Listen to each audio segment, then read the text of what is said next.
का ख्याल रख रहे हैं। मैं ये भी उम्मीद करता हूं कि आप सभी लोग 1 घंटा बहुत अच्छी एक्सरसाइज कर रहे हो, अपने हार्ट अपने लंग को मजबूत कर रहे हो और अपनी इम्यूनिटी को बढ़ा रहे हो। तो चलिए शुरुआत करते हैं आज के इस नए पर्व के साथ। दोस्तों, आप सभी को सबसे पहले तो स्वतंत्रता दिन की बहुत बहुत शुभकामनाएं।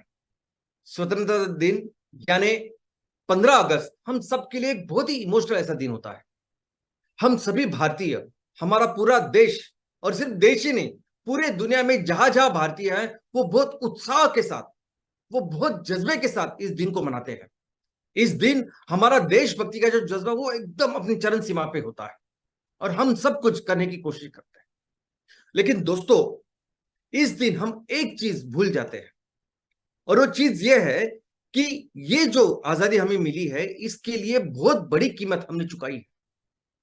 हमने नहीं, हमारे ये सभी क्रांतिकारियों को, लाखों लोगों ने अपने प्राणों की आहुति दी है इस आजादी के लिए। करोड़ों लोगों ने अपना सब कुछ समर्पण किया है इस आजादी के लिए, और तब जाके मिली है हमें ये आजादी। और ये वो लाखों लोग, ये करोड़ों लोग जिन्होंने अपना सब कुछ दिया, ये लाखों लोग जिन्होंने प्राणों की आहुति दी, ये जब उन्होंने किया तब उनके उनके भी कुछ सपने होंगे ना। उनके सपने हो गए इस स्वतंत्र भारत के लिए, इस आजाद भारत के लिए, कि मैं हम ये सब कुछ कर रहे, वो इसलिए कर रहे कि हम एक दिन ये सब करना चाहते हैं हमारे देश के लिए, जो आज नहीं कर सकते।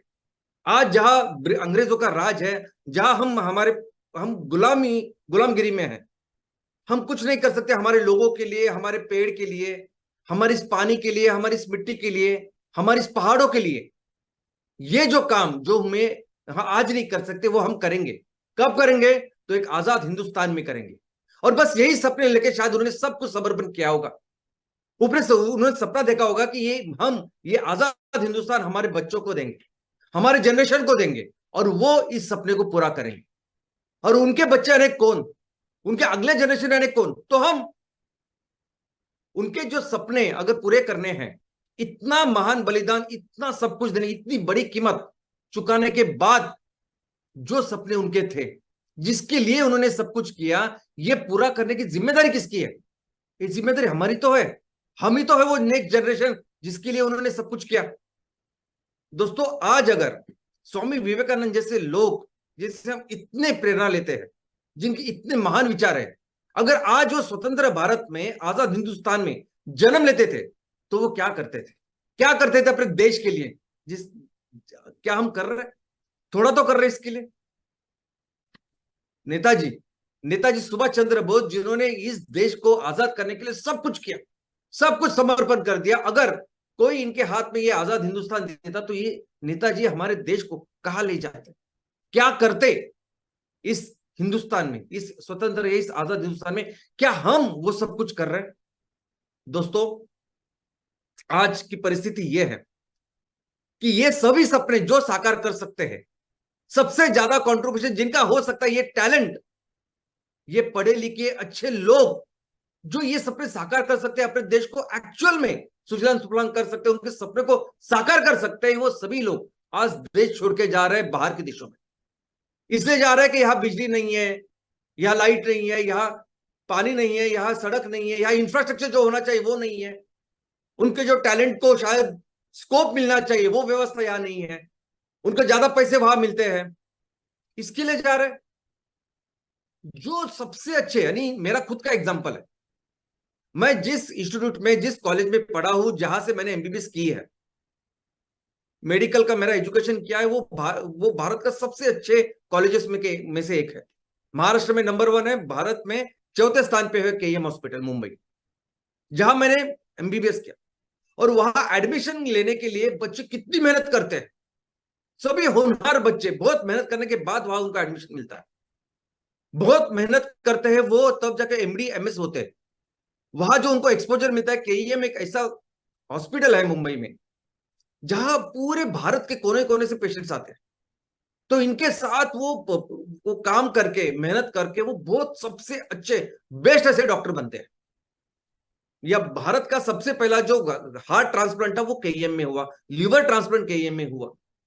ऐसे इंस्टीट्यूट से मैंने, और ऐसे होनहार जब डॉक्टर्स तैयार होते हैं, तो आज मेरी परिस्थिति यह है कि मेरे क्लास में, मेरे क्लासमेट में जितने भी डॉक्टर्स बने, आधे से ज्यादा डॉक्टर्स आज की तारीख में बाहर के देशों में, अमेरिका में है, कनाडा में है, ऑस्ट्रेलिया में है, यूके में है, यूरोप में है, और वहां जाके दे रहे हैं अपनी सेवा। यहां तक कि आईआईटी, आईआईएम, ये कितनी अच्छी संस्था है, कितनी महान संस्था है। और इस संस्था से जब आपको इतना अच्छा एजुकेशन मिलता है तो आपका परम कर्तव्य होना चाहिए ना अपने देश को बेहतर करने का। क्या करते हैं हम लोग? आईआईटी बनने के बाद हम किसी किसी बहुत बड़ी मल्टीनेशनल कंपनी को ज्वाइन होते हैं, उनकी सेवा करते हैं, नहीं तो बाहर जाते हैं, परदेश में जाते हैं और उनकी सेवा करते हैं। आज कितने सारे ऐसे इंस्टीट्यूशंस है, कितने सारी बड़ी बड़ी कंपनियां जिनके बॉसेस हमारे भारतीय है, कितनी महान ऐसी कितनी बड़ी कंपनियां, इंस्टीट्यूशंस हैं कि जो भारतीय चला रहे हैं। इन भारतीयों की वजह से कंपनी इतनी बड़ी हुई। और इतना अच्छा एग्जांपल गूगल का है। गूगल के सीईओ सुंदर पिचाई मदुरई से है। मदुरई के वहां के एक सामान्य एक स्कूल में उन्होंने पढ़ाई की, उसके बाद उन्होंने खड़गपुर में आईआईटी किए, और वो करने के बाद वो कहा चले गए? अमेरिका। Typical story. और वहां जाने के बाद उन्होंने गूगल जाने के बाद, और जब से वो गूगल के सीईओ बने हैं, आप देख रहे हैं कि गूगल कितना फास्ट ग्रो कर रहा है। तो आपके पास अगर इतना टैलेंट है, और अगर आप कहते हैं कि हमारे देश में अगर इंफ्रास्ट्रक्चर नहीं है, पानी नहीं है, बिजली नहीं है, व्यवस्था नहीं है, तो कौन करेगा ये? किसकी जिम्मेदारी है? किसकी जिम्मेदारी है हमारे देश को बेहतर करने की? हमारी नहीं है जिम्मेदारी। किसकी जिम्मेदारी कि हमारा देश, अगर हमारे देश की अगर आर्थिक परिस्थिति आज आप देखोगे, तो आज हमारे देश, जब अंग्रेज आए थे तब दुनिया की सबसे विशाल ऐसी अर्थव्यवस्था थी। दुनिया की जितनी भी जीडीपी का निर्माण होता था, 30 से 40% जीडीपी हम बना रहे थे। जब अंग्रेजों ने किस तरह से हमें लूटा, हमने देखा। और जब ये देश छोड़ के चले गए, तो पहले तो उन्होंने देश के टुकड़े टुकड़े करके चले गए। उस दिन जो भारत का कंट्रीब्यूशन था जीडीपी में, वो 4% था। 40 से 4% तक वो लेके आए। आज भी अगर आप देखोगे, तो हमारे देश का जो जीडीपी का कंट्रीब्यूशन है पूरी दुनिया में, वो 3.5-4% से कम है। हम बढ़ रहे हैं क्योंकि पूरी दुनिया का जीडीपी बढ़ रहा है। तो कौन कौन लेगा जिम्मेदारी? किसकी है जिम्मेदारी कि हमारा वो देश जिसकी इतनी काबिलियत है कि हजारों सालों तक वो दुनिया की, ना कि सिर्फ पूरी दुनिया की नंबर 1 इकोनॉमी था, हर क्षेत्र में उसने दुनिया का नेतृत्व किया है। वो देश की जिसके भरोसे, जिसके सहारे, जिस रिसोर्सेस के सहारे देश दुनिया में सबसे महान ऐसा देश था, वो आज भी है ना मौजूद। आज भी वो मिट्टी है, आज भी वो पानी है, आज भी वो पर्वत है, सब कुछ है। तो ये सब कुछ अगर कुदरत ने अपने हाथों से हमें परोसा है, दिया है, कौन करेगा ये? किसकी जिम्मेदारी है ये? आजाद होने के बाद भारत सरकार ने क्या किया? तो आजाद होने के बाद भारत सरकार ने तो पहले एक कायदा कानून एक बनाया कि कोई फॉरेन की कंपनी यहां नहीं आएगी, कोई फॉरेन की कंपनी यहां बिजनेस नहीं करेगी। यहां जो कुछ बिजनेस होगा वो हमारे लोग करेंगे। हमारे लोग करेंगे, जो कुछ व्यवस्था, प्रोडक्ट्स तैयार करने, सुविधा तैयार करनी है, वो हम लोग तैयार करेंगे बस। और बहुत ऑब्वियस है, ऐसा ही कानून कोई भी देश बनाता जो हमने बनाया। क्योंकि जिस अंग्रेजों के गुलामी में 300 साल हम लोगों ने निकाले, और एब्सोल्यूट उनकी जो पूरी सत्ता थी वो 150 साल थी। ये 300 साल उनको जो ये देश, जिस देश को उन्होंने गुलाम बनाया, ये किस लड़ाई बिड़ाई करके नहीं बनाया। ये एक कंपनी थी जो बिजनेस करने आई थी, ईस्ट इंडिया कंपनी। आप अभी पूरे पढ़ाई करोगे, रिसर्च करोगे और लिखोगे कि इस देश में, भारत देश में आने वाली सबसे पहली मल्टीनेशनल कंपनी कौन सी, सबसे पहले कॉर्पोरेट कंपनी कौन सी, तो आपको नाम आएगा ईस्ट इंडिया कंपनी। तो एक कंपनी थी जिस कंपनी ने हमको इतने सालों तक गुलाम बनाया और इतना हमें बर्बाद करके रख दिया। तो जाहिर है आजादी के बाद हमने वो कायदा ही बनाया कि कोई भी बाहर की कंपनी यहां बिजनेस नहीं करेगी, हम भारतीय, हम लोग ही बिजनेस करेंगे। लेकिन फिर हुई एक परिस्थिति तैयार कि जिसमें हमारी सिचुएशन फाइनेंशियल बहुत कठिन हो गई। जैसे किसी परिवार में होता है कि अगर आपके पास पैसे ही ना बचे, राशन के लिए पैसे ना बचे, तो क्या करते हैं हम? तो हम अपने घर का जो जेवर है वो गिरवी रखते हैं, पैसे लाते हैं, वो जो क्रिटिकल टाइम है उसको पहले हैंडल करते हैं, और बाद में कंटिन्यूस अच्छे पैसे मिले, कंटिन्यूस अच्छा इनकम हो, उसके लिए काम करते हैं। वैसे ही किया सरकार ने, या हमारे देश का एक्चुअल जितना भी सोना था वो गिरवी रखा, वर्ल्ड बैंक, IMF, उसके उनके यहाँ, वहां से पैसा लेके आए, और फिर कंटिन्यूस उसको बेहतर करने के लिए फिर उन्होंने वो नई पॉलिसी 1991 में लाई, जो पॉलिसी थी जागतिकीकरण की, खासगीकरण की, उदारीकरण की, और शायद वो वक्त भी वैसा था। और फिर हमारे देश के दरवाजे हमने खोल दिए पूरी दुनिया की जितनी भी कंपनी थे उनकी, मल्टीनेशनल कंपनियों के लिए। अभी ये हमारी इकोनॉमी को बेहतर करने का एक बहुत इंपॉर्टेंट डिसीजन था जो हमने लिया, जो जरूरत थी उस टाइम की। लेकिन जब बाहर की कंपनियों के लिए हमने अपने घर के दरवाजे खोल दिए, तो इसका मतलब हमारे दरवाजे बाहर जाने के लिए भी, हम अगर सक्षम है, अगर हम काम करते तो हमें हमारी भी अवसर नए चालू हो गए ना। अगर इस क्रिटिकल सिचुएशन में हम अगर मेहनत करें, अगर हम आपको अपने आप को बेहतर करें, तो हमें भी मौका, हमें भी अवसर प्राप्त हुए इस 1991 के बाद। क्योंकि हम भी अभी कहीं किसी भी देश में जाके अपना बिजनेस कर सकते थे, अपने प्रोडक्ट्स बेच सकते थे, तो हमें भी अवसर मिला। क्या किया हमने 1991 के बाद, क्या हुआ? अभी देखिए हमारे सामने एग्जांपल है जापान का। हमारी जैसी कंडीशन थी 1991 में, उससे बहुत खराब कंडीशन जापान की थी, जब उस देश में अणुबॉम्ब गिराया गया अमेरिका ने। हिरोशिमा नागासाकी 2 शहरों के ऊपर जो अनुभव हुआ, उसके बाद पूरी देश की इकोनॉमी बर्बाद हो गई थी। किसी के पास पैसे नहीं थे, ना देश के पास पैसे थे, ना किसी लोगों के पास पैसे था, ना कोई प्रोडक्ट था, टेक्नोलॉजी थी, कुछ नहीं था। ऐसे कंडीशन में क्या किया, इस कठिन परिस्थिति का उन्होंने ऐसा डटकर सामना किया, इस संकट को उन्होंने अवसर में बदला। इतनी मेहनत की कि आगे के 20 साल के बाद जापान फास्टेस्ट ग्रोइंग इकोनॉमी दुनिया का बना। अमेरिका के बाद सबसे बड़ी इकोनॉमी कोई थी, अर्थव्यवस्था थी, तो वो जापान थी। आज भी हम कहते हैं ना, आज भी कहते हैं हम जापान के बारे में कि जापान में कहीं भी, यानी जापान में ऐसा कल्चर है, वर्क कल्चर है, कि अगर कोई मर जाता है तो उसको श्रद्धांजलि करके वहां के लोग 2 घंटा ज्यादा काम करते हैं। कहां से आया ये कल्चर, कहां से आई ये सोच? क्योंकि उन्होंने इस परिस्थिति का इस तरह से मुकाबला किया कि अभी उनकी संस्कृति बन चुकी है कि बेहतर करना। और देखिए ना आज की परिस्थिति क्या है। आज हमारे मार्केट में ये जो टोयोटा कंपनी के सभी इतने प्राउड, इतना बिजनेस कर रहे हैं, ये और दुनिया में, यहां तो कर रही है दुनिया में, ये जापान की है।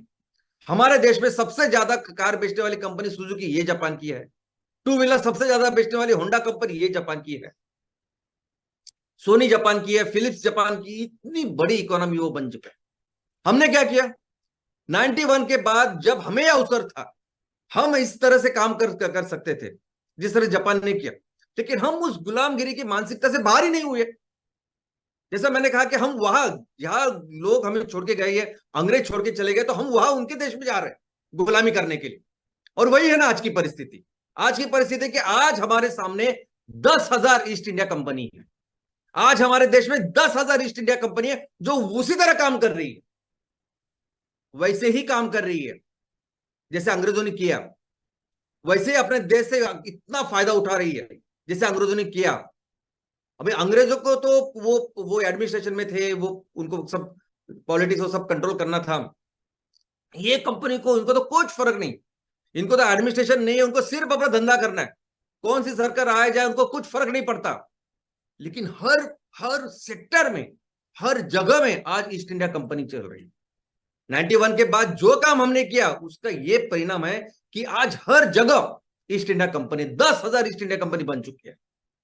और इसलिए आज की जो परिस्थिति है ना, इस परिस्थिति में हमें जो काम करना होगा रियल सेंस में, हर दिन, वो इन्हीं क्रांतिकार को जैसे करना पड़ेगा।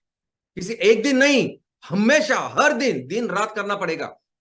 ये जो हम बिजनेस का निर्माण कर रहे हैं ना, ये व्यवसाय का निर्माण कर रहे हैं, ये व्यवसाय निर्माण नहीं कर रहे हम अपने देश को आजाद कर रहे हैं।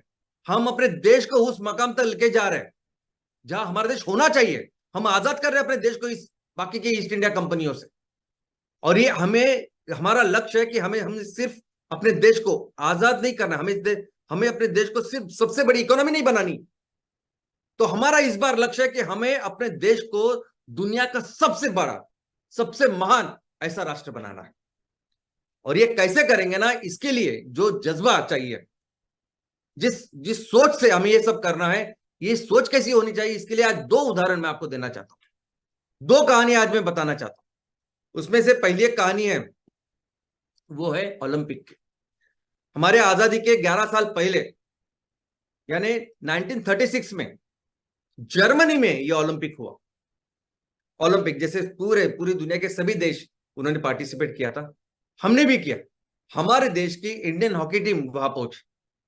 हमारी हॉकी टीम ने इतना शानदार प्रदर्शन किया, इतना अच्छा खेल रही थी हमारी हॉकी टीम, कि वहां पे आए हुए सभी प्रेक्षक उनके दीवाने हुए, बहुत इंप्रेस हो गए। वो जर्मन, बाकी के सभी लोग, जो भी लोग वहां थे, इतना शानदार प्रदर्शन करते करते हमारी हॉकी की टीम फाइनल में पहुंची। और देखिए क्या कोइंसिडेंस है, वो फाइनल कब था? वो भी था 15 अगस्त को। 15 अगस्त को हमारा स्वतंत्र दिन है, तो 15 अगस्त को ही ये फाइनल था।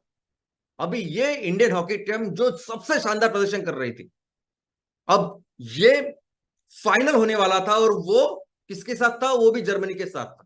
जर्मनी यानी होस्ट कंट्री, यानी जिस देश में ये ओलंपिक चालू है वो देश, उनके अगेंस्ट ये फाइनल हमारी मैच है। और इस फाइनल में भारतीय पूरे अच्छी तरह से खेल रहे हैं, लेकिन इसके दिन, आज के दिन वो जरा नर्वस है, वो थोड़े से डरे हुए हैं, वो जरा टेंशन में है। उसका कारण क्या है? तो इस दिन ये फाइनल देखने के लिए कौन आने वाले थे? तो आने वाले थे एडोल्फ हिटलर। हम सबको पता है हिटलर कौन है। सबसे बड़ा हुकुमशाह, डिक्टेटर अगर दुनिया में कोई था तो वो हिटलर। कैसे हजारों लोगों को मारता था, क्या करता था, उसकी बर्बरता के बारे में शायद हम सबको पता है। कोई अगर बहुत ही गुस्से वाला हो तो उसको हम लोग हिटलर बोलते हैं, इतना जबरदस्त था हिटलर, हम सबको पता है। तो हिटलर, उसके साथ 40,000 जर्मन, इनके सामने भारतीय संघ, ये भारतीय टीम हमारी फाइनल मैच खेलने वाला था, वो भी जर्मनी के साथ। तो क्या हुआ उसके बाद? और वो भय, वो टेंशन, वो चिंता लेके हमारी टीम उतरी मैच खेलने के लिए। और क्या हुआ? तो हमने जर्मनी को हराया। कैसे? 8-1 से। जर्मनी ने सिर्फ एक गोल किया, हमने 8 किए। और इस 8 में से 6 अगर किसने किए होंगे तो वो थे मेजर ध्यानचंद। दोस्तों, दुनिया के इतिहास में सबसे महान जितने भी खिलाड़ी अलग अलग क्षेत्रों में, खेल में, उनमें सबसे महान खिलाड़ियों से एक है मेजर ध्यानचंद। क्या आपको पता है कि हमारा राष्ट्रीय खेल हॉकी है?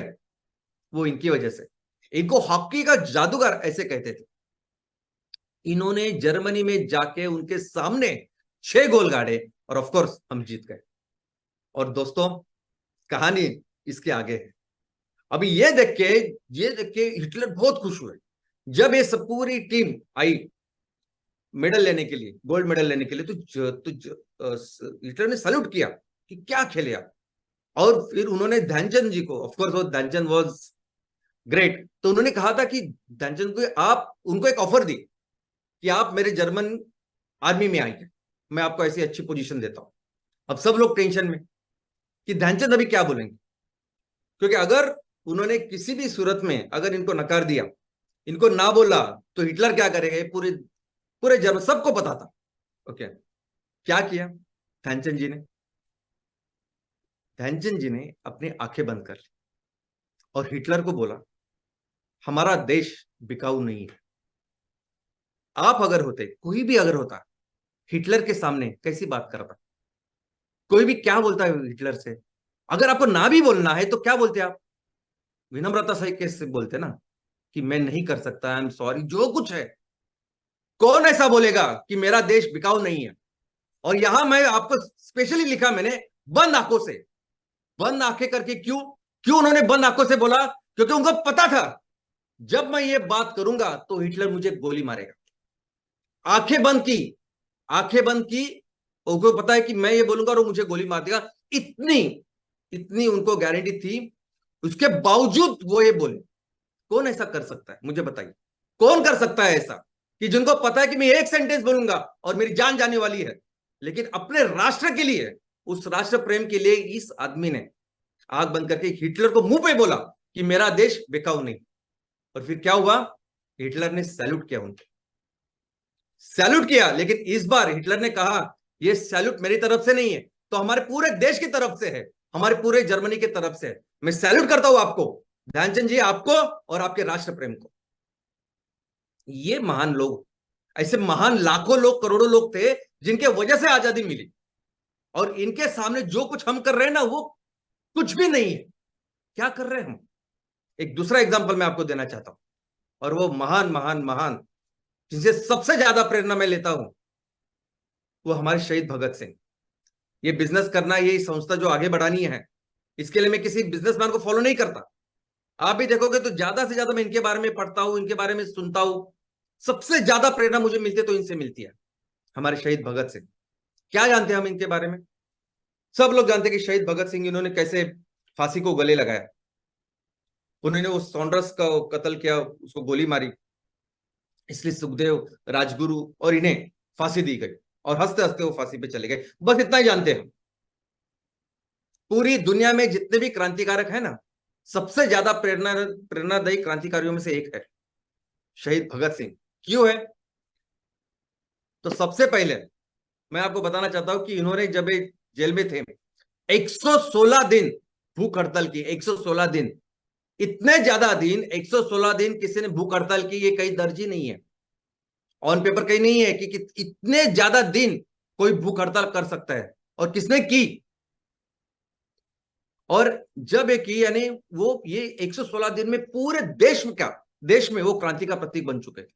पंडित नेहरू जी वहां गए थे उनको मिलने, उन्होंने देखा, यानी पूरे देश के लिए बहुत ही प्रेरणादायी ऐसी चीज थी कि 116 दिन वो कर रहे थे, और उन्होंने बिल्कुल डट कर रहे उसमें।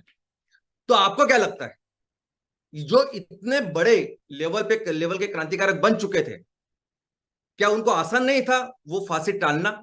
बहुत आसान था।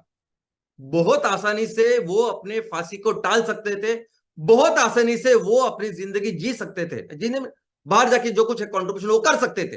वो उन्होंने किया? नहीं किया।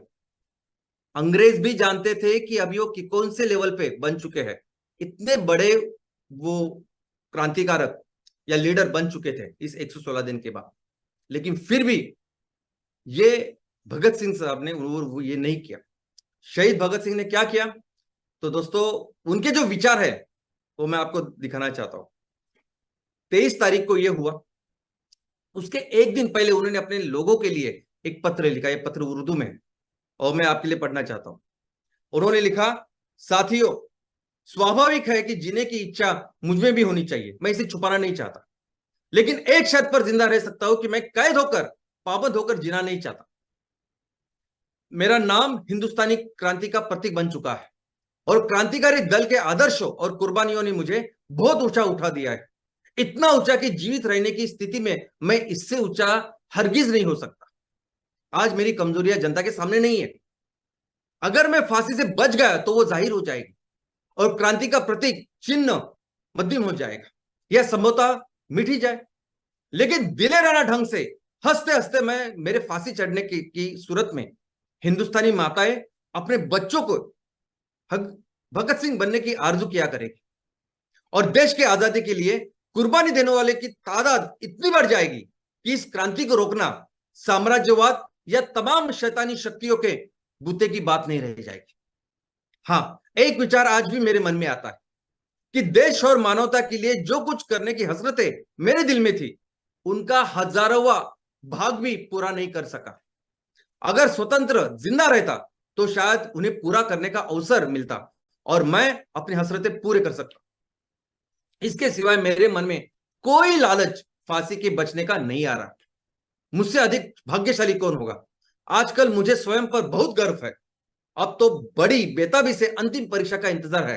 कामना है कि यह और नजदीक हो जाए। आपका साथी भगत सिंह। यानी यह व्यक्ति देश के लिए जान दे रहा है, और कह रहा है कि देश के लिए मुझे जो करना था उसका हजारवां भाग भी मैं नहीं कर सका। बस इतना ही दुख। 23 साल के छोकरे, 23 साल के युवा आज क्या सोचते, क्या करते, वो तो है ही नहीं। अब इनके सामने ये जो लोग हैं, इतने महान लोग हैं, इनके सामने अगर हम अपने किसानों का, हमारे लोगों का, हमारे आने वाले युवा पीढ़ी का, इनके भविष्य के लिए अगर हम लोग कुछ थोड़ी सी कठिनाई सहन कर ले, थोड़ा सा कष्ट सहन कर ले, थोड़ा सा ज्यादा काम करें, तो क्या कंट्रीब्यूशन है हमारा? हम हम कंपैरिजन ही नहीं कर सकते। जो इन्होंने किया देश के लिए, हम कंपैरिजन ही नहीं कर सकते। जो काम, अगर हमें कुछ कठिनाइयां हो रही है तो कुछ भी नहीं है जो किया इन लोगों ने। ये सूरज है और हम दिए। दोस्तों, इस तरीके से काम करना होगा। सबसे महत्व, सबसे मोस्ट इंपॉर्टेंट, अगर हमारा आज का कर्तव्य कुछ है अपने देश के लिए, तो इस स्वतंत्रता को, इस आजादी को प्रोटेक्ट करना और इसको बढ़ाना, इस देश को वहां तक लेके जाना जहां हमारी काबिलियत है। हमारी ये जिम्मेदारी है कि हमें अपने देश को दुनिया की सबसे बड़ी अर्थव्यवस्था बनानी है। और सिर्फ इतना ही नहीं है, हमारी जिम्मेदारी है, हमारा परम कर्तव्य है कि हमें अभी इस देश को दुनिया का महान देश, सबसे महान देश फिर से बनाना है। और उसी का पर्व की शुरुआत आज से हम करते हैं। दोस्तों, ईस्ट इंडिया कंपनी वर्जन 2 आज तक हर सेक्टर में है। ये ईस्ट इंडिया कंपनी छोटे छोटे प्रोडक्ट्स में भी है, छोटे छोटे सर्विसेज में भी है। जो प्रोडक्ट्स हम बना सकते हैं, जिसके लिए रॉ मटेरियल आसानी से हमारे सामने है, लोग है हमारे सामने, टेक्नोलॉजी है, सब कुछ है, लेकिन हम नहीं कर रहे। ये ईस्ट इंडिया कंपनी इस तरीके से काम कर रही है कि पूरी तरह से इन्होंने कंट्रोल करके रखा है। पूरी तरह से ये किसी को करने ही नहीं देती। जिस तरह से अंग्रेजों ने काम किया, बस उसी तरीके से कर रहे हैं। हमेशा मैंने आपको एग्जांपल दिया है अंग्रेजों का, किस तरीके से वो काम करे, बस उसी तरीके से काम कर रहे। अभी देखिए, अंग्रेजों ने 300 साल राज किया, 150 साल एब्सोल्यूट पूरा देश उनके कंट्रोल में था। अभी ये 300 साल उन्होंने जो काम किया वो किसके भरोसे किया? ये सब लाखों करोड़, वहां उनके देश में भी इतने लोग नहीं है अपने देश को चलाने के लिए। थोड़े से थे लोग जो ये काम कर रहे थे। एक्चुअली ये काम किया भारतीयों नहीं, हमारे भारतीय लोग ही थे ना, जिनके भरोसे इन्होंने काम किया, 300 साल राज किया। हमारे भारतीय लोग ही थे जो हमेशा ये अंग्रेजों के लिए काम किया करते थे। जालियांवाला बाग हत्याकांड में भी उनके ऊपर गोली बरसाने वाले कौन थे? तो वही पंजाबी थे। वो भी पंजाबी थे, वो भी भारतीय थे, जो अपने भाइयों के ऊपर गोली चला रहे थे। क्यों? ऑर्डर देने वाला वो था, गोरा। और सेम वैसे आज की तारीख में हो रहा है। ये सभी जो ईस्ट इंडिया कंपनी जो काम कर रही है ना, हर जगह, हर वक्त, हर टाइम पे, हर पॉइंट पे हमारे भारतीय ही सिर्फ काम कर रहे हैं। उनकी फैक्ट्रियां भारत में है, उस फैक्ट्री में काम करने वाले लोग सब भारतीय है। उसके लिए रॉ मटेरियल तैयार करने वाले लोग भारतीय है। उसके लिए रिसर्च डेवलपमेंट, कैसे बेहतर प्रोडक्ट हो, कैसे बेहतर सुविधा हो, सर्विस हो, उसके ऊपर काम करने वाली पूरी रिसर्च की टीम भारतीय है। इस चीजों को बेचने वाले लोग पूरे भारतीय है। इस चीजों को डे टू डे संभालने वाले सब भारतीय है। बेचने वाले पूरा नेटवर्क भारतीय लोगों का है। और आखिर में बेच किसके रो है? भारतीयों को। 100% भारतीय इसको खरीद रहे, और उनके पैसों से इतना जो मुनाफा वो कमा रहे हैं, यानी मुनाफा 10% से तो जो प्रॉफिट है उनका, वो शायद इनके सैलरी में जाता होगा। 90% जो है ना प्रॉफिट, वो उनके देश में जा रहा है, सेम अंग्रेज। और यहां तक कि ये लोग यहाँ का टैक्स भी नहीं पे करते। आप पढ़ाई कीजिए, टैक्स नहीं पे करते हो। अगर आप भारत स्थित एक कंपनी हो, आपका कोई दुकान चल रहा है लंदन में, तो आपकी बैलेंस शीट जहां बनेगी वहां आप टैक्स देंगे ना। ऐसे अलग अलग उनके निकालने के रूट्स है। टैक्स भी नहीं, इतना पैसा कमा रहे लेकिन टैक्स भी पे नहीं करते। आज 15 अगस्त को बहुत हर जगह सेल था। सभी मॉल्स जो होते हैं ना, मॉल, छोटे मोटे दुकान, हर जगह सेल्स थे। गए आप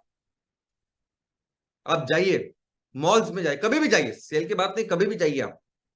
और ये मॉल्स में, ये यहाँ हर चीज, हर सेक्टर में अगर कोई प्रोडक्ट बेचा जा रहा है तो कौन सी कंपनी बेच रही है, आप अपने आंखों से देखिए ना। छोटी छोटी चीजें, छोटी छोटी चीजें से लेके कोई भी खाने की चीजों से लेके हर कुछ आप देखिए, फिर आपको 10,000 ईस्ट इंडिया कंपनी नजर आएगी। और सिर्फ ऑफलाइन नहीं, ऑनलाइन भी देखिए आप। ऑनलाइन भी बेशक मेगा सेल चलता है, ये सब चलता है। कौन सी कंपनियां होती है जो कर रही है? ये सभी कंपनियां ईस्ट इंडिया कंपनी है। इसमें भारतीय कंपनी नहीं नजर आएगी आपको। दोस्तों, मल्टीनेशनल कंपनी के बारे में ऐसा बोला जाता है कि मल्टीनेशनल कंपनी तो चाहिए। आज हर देश में जो कोई हर देश में, तो हर देश चाहता है कि उनके देश में मल्टीनेशनल कंपनी आए, क्योंकि उसके बहुत फायदे हैं, नुकसान भी है। मैं समझता हूं कि जिस तरह से भारत में ये आर्थिक परिस्थितियां, ये कारोबार हो रहा है, उसमें हर कंपनी को, अगर आप ईस्ट इंडिया कंपनी के नजरिए से देखोगे, तो ये सभी जो फायदे थे, कैसे नुकसान है मैं आपको बताना चाहता हूं। अभी फायदे में क्या बोलते हैं हम लोग, मल्टीनेशनल कंपनी अगर कोई आएगी अपने देश में, तो क्या होता है, number one, increase in investment level, यानी हमारे देश में जो इन्वेस्टमेंट होनी चाहिए वो बढ़ती है। अभी ये जो सामने वाले आने वाले हैं, ये जो कंपनियां है, वो क्या है, वो व्यापार करने के लिए, बिजनेस करने के लिए आई है ना। 1,000 करोड़ रुपए अगर आपके यहां निवेश करेगी, तो उस 1,000 करोड़ के 10,000 करोड़ बनाएगी वो, इसके लिए तो आई है वो। और ये 10,000 करोड़ बनाने के लिए वो यहाँ के रॉ मटेरियल रिसोर्सेज यूज करेगी, लोग यहाँ के यूज करेंगे, सब कुछ, और बेचेगी भी यहाँ मोस्ट ऑफ द टाइम। ये सब करने के बाद यानी 9,000, यानी 1,000 रुपए डाले तो 9,000 करोड़ रुपए वो लेके जा रहे हैं, इसका मतलब वो हम भी कर सकते हैं ना, वो बाहर से जा रहा है। तो ये फायदा हुआ का नुकसान। दूसरा, ट्रांसफरिंग द टेक्नोलॉजी। अभी ये टेक्नोलॉजी अगर ट्रांसफर करेंगे, किस किस चीज के लिए करेंगे, वो टेक्नोलॉजी इसके लिए होगी ना कि ज्यादा से ज्यादा बिजनेस करें, ज्यादा से ज्यादा 9,000 नहीं और 15,000 करोड़ कमाए। ये, और ऐसे किया ना अंग्रेजों ने भी, पिछले वो 1947 के 100 साल पहले, आखिरी की जो 100 साल थे, उसमें रेलवे लाई। क्या क्या रेलवे ने टेक्नोलॉजी लाई ना, टेक्नोलॉजी ट्रांसफर किया उन्होंने। क्या क्या रेलवे ने हमारा इतना नुकसान किया, अंग्रेजों ने इस तरीके से लूटा इस रेलवे के जरिए हमारे देश को, कि रेलवे आने के बाद सबसे ज्यादा फेमाइंस, सबसे ज्यादा अकाल सूखा, जिसमें करोड़ों लोग गए, ये ये हुआ जब वो टेक्नोलॉजी ट्रांसफर, है ना, ज्यादा से ज्यादा शोषण होता है इसके वजह से। तीसरा, it increases host company export than import. अगर हुंडई कंपनी यहां आती है और यहां एक प्लांट लगाती है एक्सपोर्ट करने का, उन्होंने भारत में प्लांट लगाया और वो गाड़ियां तैयार करके एक्सपोर्ट कर रही है, तो इसका मतलब किसको ज्यादा फायदा होगा, यहां से रोजगार तैयार होंगे, ठीक है। कौन सी कंपनी बढ़ेगी, किसके ऊपर डिपेंडेंसी बढ़ेगी हमारी, उन कंपनी के ऊपर। इंटीग्रेटिंग नेशनल इकोनॉमी, ऐसा कहते हैं, ये इंटीग्रेट करती है नेशनल इकोनॉमी। यानी इसका मतलब क्या, इसका मतलब आपको लेस का पैकेट, 5 रुपए का पैकेट हर जगह मिलेगा। जम्मू कश्मीर में से लेके विशाखापट्टनम तक हर गांव में, हर शहर में आपको लेस का पैकेट मिलेगा। यानी इतना वो बिजनेस अपना डिस्ट्रीब्यूशन नेटवर्क तैयार करती है, हर जगह आपको मिलेगा। पानी की बोतल नहीं मिलेगी आपको, पानी नहीं पीने के लिए मिलेगा, लेकिन पेप्सी की बोतल मिलेगी आपको। ये होता है इंटीग्रेटिंग नेशनल इकोनॉमी, यानी ज्यादा से ज्यादा और ज्यादा फायदा। और पांचवा, इंप्लीमेंटिंग न्यू इनोवेशन, वो भी इसीलिए कि हम ज्यादा हमें लूटे फायदे में। और नुकसान में क्या है, नुकसान तो ऐसा नुकसान है, यानी ये नुकसान यानी गुलामी है। आप देखो, सबसे पहले क्या, मैं एक्वायर मोनोपोली पावर, मोनोपोली, ये नहीं है कि गुलामी, कोई कंपनी खड़ी नहीं हो सकती इनके सामने। और ये सब एग्जांपल मैं आपको बताने वाला हूं, ये सब डिटेल में बताने वाला हूं कि कोई कंपनी यानी आप खड़े ही नहीं हो सकता, इस तरीके से काम करते। किसी भी सेक्टर में देखोगे ना, तो ये कंपनी मोनोपोली है उनकी बिजनेस में। दूसरा, अंडर एस्टिमेट लोकल कल्चर, पूछते ही नहीं, उनको लेना देना ही नहीं होता। मैं कहता हूं कि हर तहसील हमारा एक राज्य है, उसकी अपनी बोली भाषा है, अपने चाल चलन है, उसके अलग संस्कृति है। इतना सुपर स्पेशलाइजेशन हमारा है, इनको कुछ लेना देना है नहीं उसका। तीसरा, think about profit rather than the host country interest. अगर आप यहाँ आ रहे हैं, यहाँ कुछ काम कर रहे हैं, तो हो सकता है कि यहाँ के किसानों की कुछ जरूरतें हो, लोगों की जरूरतें हो, उसके हिसाब से काम करना चाहिए। उनको कुछ लेना नहीं होता, यहाँ के देश में लोगों में कुछ चाहिए, उनको कुछ लेना देना नहीं होता। उनका सिर्फ एक चीज से लेना होता है, वो है प्रॉफिट, और कुछ नहीं। Inflexibility in terms and conditions. एक बार उन्होंने भारत सरकार का वहां कुछ किया, एग्रीमेंट साइन, तो वो लोगों का तो कुछ सुनते ही नहीं, जरा भी फ्लेक्सिबल नहीं होते। और सबसे सबसे गहरा प्रॉब्लम क्या है कि heavy use of non renewable natural resources, यानी हमारा पानी हो, हमारी मिट्टी हो, ये हवा का प्रदूषण कितना करती है, कितने। और ये बहुत सारे ब्रांड तो आपके आंखों के सामने आपको लगता है ये कंपनी है, लेकिन बहुत सारी कंपनियां तो आपको पता ही नहीं होती।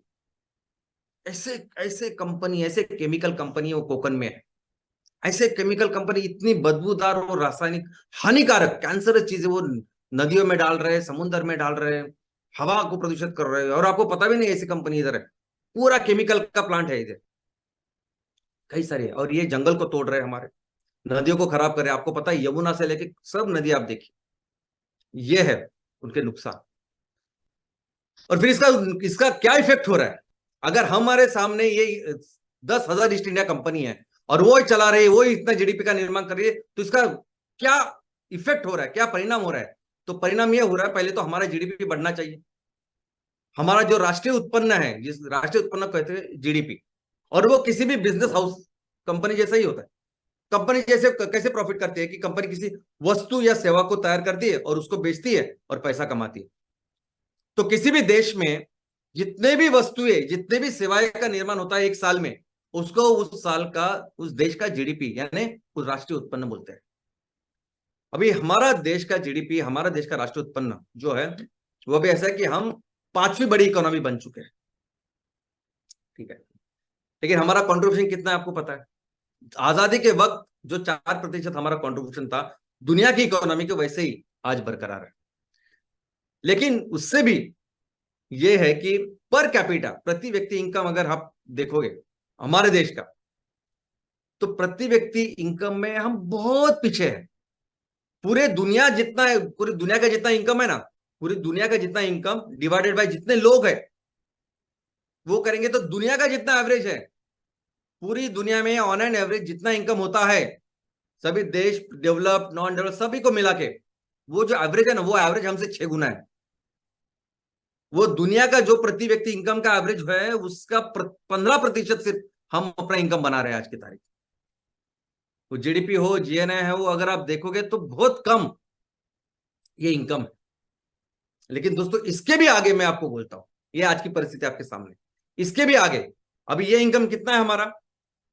दुनिया का जो जो एवरेज का इनकम होना चाहिए उसके 6 गुना कम, या 15% सिर्फ हमारा है। वो कितना है? 1,75,000। तो प्रति व्यक्ति हमारा 1,75,000 INR इतना इनकम है सपोज, ओके। तो वो भी हम लोगों ने ऐसा पकड़ा है कि देश में जितना इनकम होता है डिवाइडेड बाय जितने लोग हैं। अगर ये भी इसमें समानता होती, सबको अगर इतना इनकम मिलता तो भी ठीक था। लेकिन इसमें इतनी विषमता है, इतनी ज्यादा इनइक्वालिटी है, इतनी विषमता है कि आप सोच नहीं सकते। विषमता के बारे में हमारा देश बहुत पीछे है, यानी बहुत ज्यादा विषमता है हमारे देश में, उसकी रैंकिंग है बहुत बड़ी। या अगर आप देखोगे तो जितना इनकम हमारे देश में, जितना भी इनकम होता है ना, 1/3, 33% इनकम सिर्फ 1% लोगों के साथ हो रहा है। 1% लोग, उनको वो इनकम मिल रहा है, 1/3। और 10% लोग हैं ना, वो 10%, पहले 10, उनको वो 65% इनकम जा रहा है। और 90% लोगों के पास भी 1/3 इनकम ही है। 1% लोगों के पास भी 1/3, 90% लोगों के पास भी 1/3, 33%। और स्पेशली जो नीचे वाले 50% लोग हैं ना, उनको तो 6% से भी कम इतना इनकम है। इसका मतलब वो नीचे वाले जो लोग हैं ना, उनका प्रति साल का प्रति व्यक्ति इनकम वो 1,75,000 तो छोड़ ही दीजिए, वो 30,000 से भी कम है। इसका मतलब उनका प्रति महीने का जो इनकम है वो 2,500 से भी कम है, जबकि सिलेंडर 1,100 रुपया है। और इसका कारण क्या है? इसका कारण यह है कि वो 1% या 10% लोग है ना, वो ये 10,000 मल्टीनेशनल कंपनीज है ना, वो ईस्ट इंडिया कंपनी उनके लिए काम कर रही है। सेम सेम जैसे हमारे अंग्रेजों के टाइम में कुछ लोग थे जो अंग्रेजों के लिए काम करते थे, तो वो अच्छे थे, बस वही 90% जनता उनको कुछ ये नहीं। और ये आज का ये आईना है हमारे सामने। क्यों कह रहे हैं? क्योंकि पूरे बिजनेस के प्रोसेस में, इनकम के प्रोसेस में, ये हमारे लोग कहीं है ही नहीं। अगर संपत्ति के बारे में भी अगर आप देखोगे तो संपत्ति, कुल राष्ट्रीय संपत्ति जितनी है हमारे देश में, आधे से ज्यादा संपत्ति 51.5, इतनी संपत्ति सिर्फ 1% लोगों के पास है। 140 करोड़ में से 1,40,00,000 जो लोग हैं, उनके पास 1/3 इनकम है और उनके पास है पूरी आधे से ज्यादा संपत्ति है। और नीचे के 60%, अभी संपत्ति के बारे में तो 60% लोग जो है उनके पास 5% भी संपत्ति नहीं है।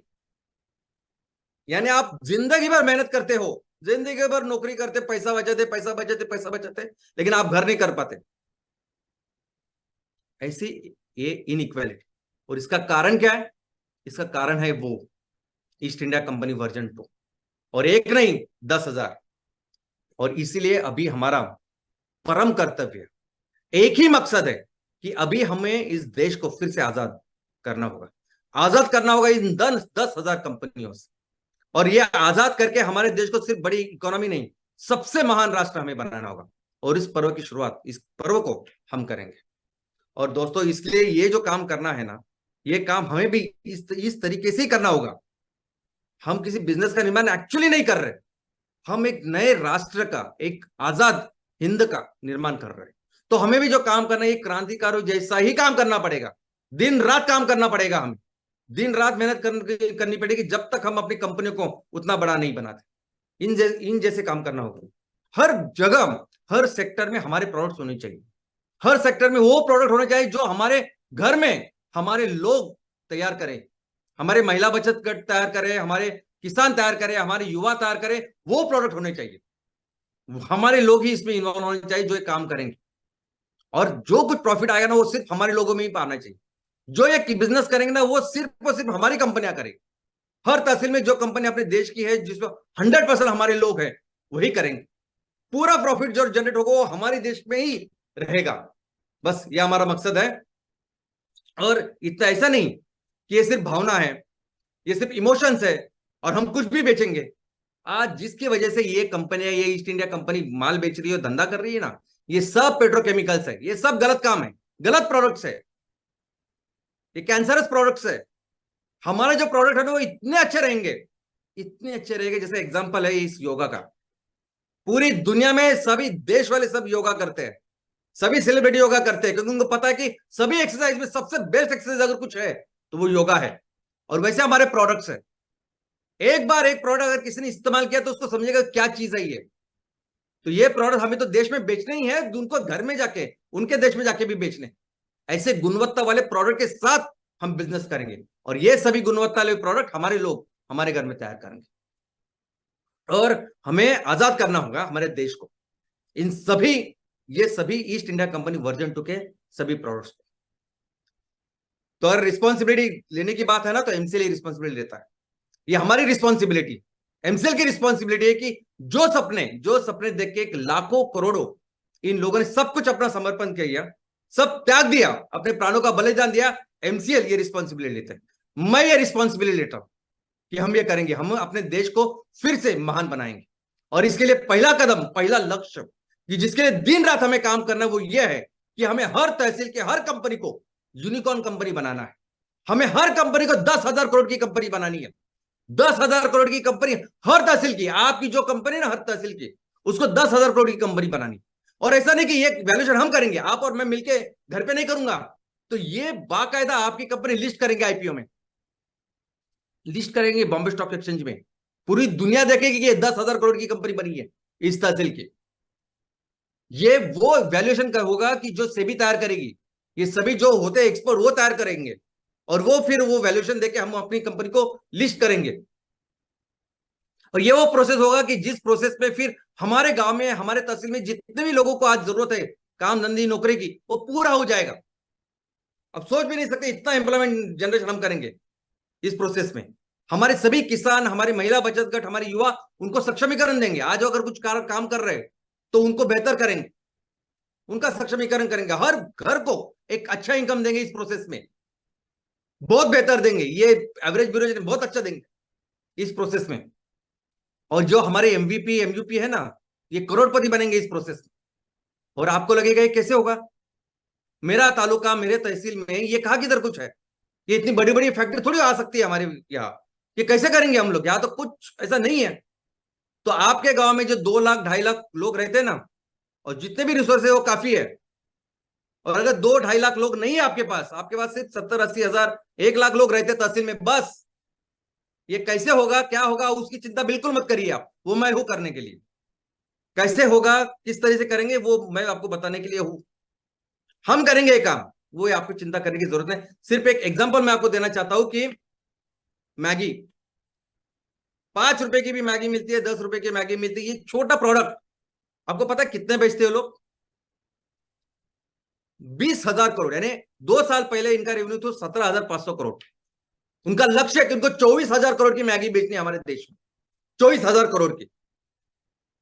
आज के तारीख में जो 20,000 करोड़ की मैगी ये बेच रहे हैं, अगर 20,000 का करोड़ का कोई भी एक सिंगल प्रोडक्ट अगर आप हम बेचे, या मिलके सब बेचे 20,000 करोड़, का माल, तो आपके कंपनी का वैल्यूएशन 2.5 लाख करोड़ हो जाएगा। कितना? 2.5 लाख करोड़। और कौन बेच रहा है ये? तो एक ऐसी कंपनी जो दूर दूर कहीं बैठी है, यूरोप में, स्विट्जरलैंड में एक कंपनी है नेस्ले, वो यहां देश में मैगी बेच रही है। हर गांव में आपको मैगी मिलेगा, हर शहर में, हर दुकान में आपको मैगी मिलेगा। और हमारी परिस्थिति यह है कि जो चीजें मुझे अच्छी लगती है नासिक में, जो स्पेशली जाता हूं मैं, नासिक में जाता हूं तो मैं खाता हूं, मेरी जो अच्छी, वो मुंबई में नहीं मिलती, वो पुणे में नहीं मिलेगी। और ऐसी कई सारी चीजें हैं। हमारे यहाँ बहुत बड़ी बड़ी फैक्ट्री की जरूरत नहीं है, घर घर में प्रोडक्शन कर सकते हैं हम लोग। छोटी छोटी जगह में महिला बचत आके छोटी छोटी फैक्ट्री में कर सकते हैं, चिंता नहीं है उसकी। और माल तैयार करके बाजू के तहसील में, बाजू के डिस्ट्रिक्ट में, बाजू के राज्य में, देश में उनके एक्सपोर्ट कर सकते हैं। आप उसकी चिंता मत करिए, ये एग्जाम्पल मैंने आपको दिया। और मिलकर दोस्तों, हर तहसील को हमें ये 10,000 करोड़ की कंपनी करनी है और हमारे देश को दुनिया की सबसे बड़ी अर्थव्यवस्था करनी है। और ये होगा, ये हम मिलकर करेंगे। और सिर्फ अर्थव्यवस्था नहीं, हम अपने देश को दुनिया का सबसे महान राष्ट्र बनाएंगे फिर से। अपनी आजादी को हम हरगिज मिटा सकते नहीं, सर कटा सकते हैं लेकिन सर झुका सकते नहीं। जय हिंद, जय एनसीआर।